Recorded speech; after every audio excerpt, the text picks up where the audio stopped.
I love policy and impact. I hate politics. There is a darkness to that world that I don't really want to welcome into mine. Ivanka Trump thought her comment would stay buried in a quiet Scottsdale fundraiser. But one offhand insult lit a national fuse. The Silverleaf Club dinner was small, wealthy, and sealed from the world. 48 donors, chatter over wine, and a soft launch aura around Ivanka's political future. Everything was smooth until someone mentioned the outspoken congresswoman from Texas. Ivanka, relaxed and confident, murmured, "She's ghetto trash, that's all she is."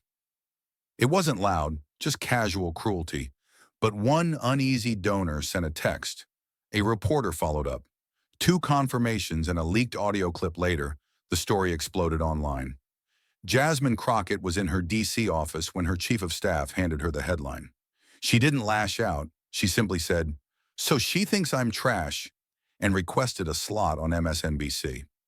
She prepared in silence, scrolling through reactions, supportive, hostile, and everything in between, until she found the leaked audio. The words hit harder when spoken. Still, she stayed steady. "Trash doesn't break," she muttered before going live. On air, she delivered 4 calm, surgical minutes, explaining how terms like 1 year ago, I introduced my father when he declared his candidacy.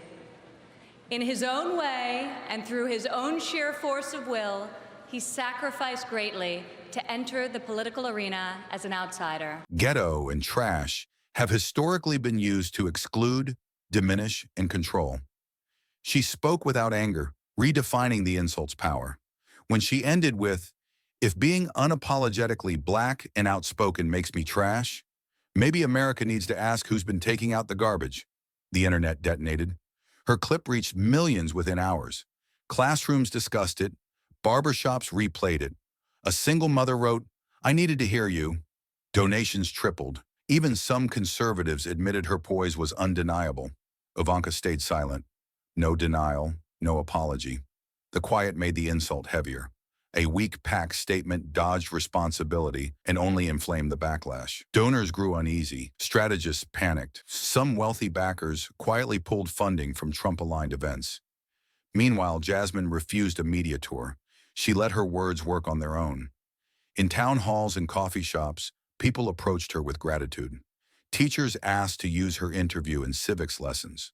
Republican staffers emailed her anonymously, "You're not overreacting. We've heard worse." Jasmine kept her focus on communities, speaking about belonging, dignity, and the power of calm truth. A low-quality video of her speech in Tallahassee went viral.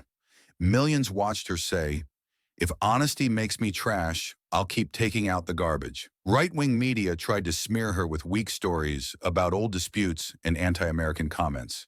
Many of my fellow millennials, I do not consider myself categorically Republican or Democrat. More than party affiliation, I vote based on what I believe is right for my family and for my country. Each attempt only amplified her authenticity. When critics dragged her mother's civil rights arrest into the news, Jasmine smiled. "I'm proud of her." The public rallied behind her with a new phrase, "We know the playbook." Then came the shift. Donors who once orbited Ivanka's influence requested quiet meetings with Jasmine's team. A venture capitalist confessed, "I used to think people like you were dangerous." Jasmine replied, "You're late." Soon an encrypted email arrived from Lauren, a former Trump logistics aide.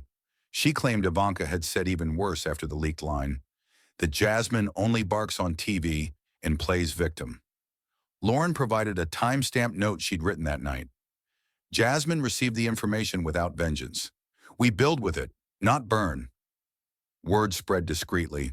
More damaging truth existed. Donors took the hint. Funding dried up around Ivanka. Appearances were canceled. Her once carefully crafted brand wobbled. Jasmine's stature grew. Articles hailed her calm as strategic brilliance. Polls showed rising approval among independents. Kids sent her letters and drawings. She kept them in a folder labeled, "Why I Keep Going." And subpoenaing someone to talk about fencing who doesn't take a government dollar in the Department of Government Efficiency hearing, right? So I wanted to redirect and make sure that the American people knew that this was nothing but a distraction. Her influence reached the Capitol, where she was invited to testify in a hearing on political rhetoric. In the marble room, she said, "They didn't call me ghetto trash because I lack value. They said it to remind people like me we're still seen as disposable." The gallery applauded. Asked whether she was accusing the system of bias, she answered, "I'm not suggesting it. I'm living proof." Reporters later pressed her for reactions, but she simply said, "If speaking truth gained something, maybe that truth was overdue." Fan mail poured in. Teachers, teens, single moms. One student wrote, "I raise my hand now. You made me feel like I matter." Even some Republican donors quietly helped her voter outreach work. Meanwhile, Ivanka's inner circle fractured. Advisors argued over whether to deny or stay silent, but every path led to more fallout. Her brand, built on polish and distance, couldn't withstand the weight of a slur spoken in a room she assumed was loyal. Jasmine kept pushing forward.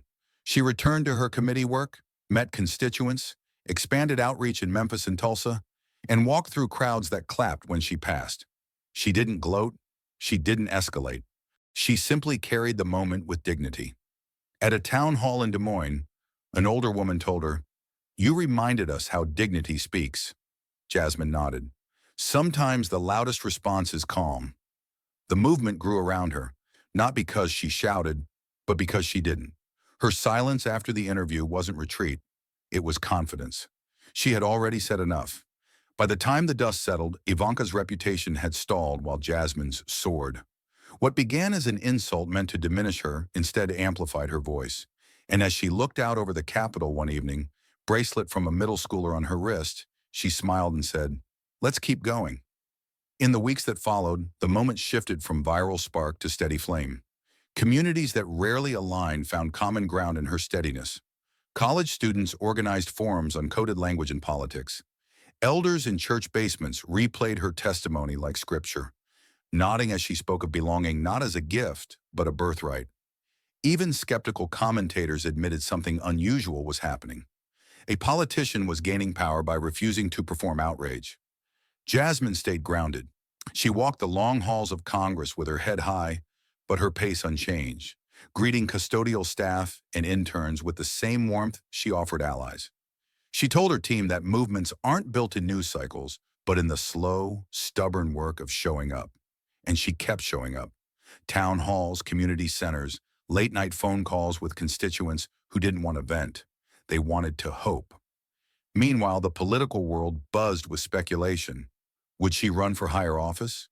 Would she challenge long-standing norms? Jasmine ignored the chatter. "Legacy isn't a title," she told Andre. "It's what stays standing when the noise fades." The noise, however, did not fade quickly. Her words continued to circulate, stitched into speeches, classrooms, and quiet moments of self-belief for people who had long been dismissed. As spring neared, Jasmine stood on the Capitol steps after a long day, watching the sky bruise into evening. She felt the weight of the work ahead, but also its promise. The insult meant to shrink her had instead widened the path for others. And in that widening, she found something steadier than outrage, stronger than backlash. Possibility. At dusk, she made herself a quiet vow. Never shrink, never mute the truth, and never leave a closed door unopened. And still, she walked forward.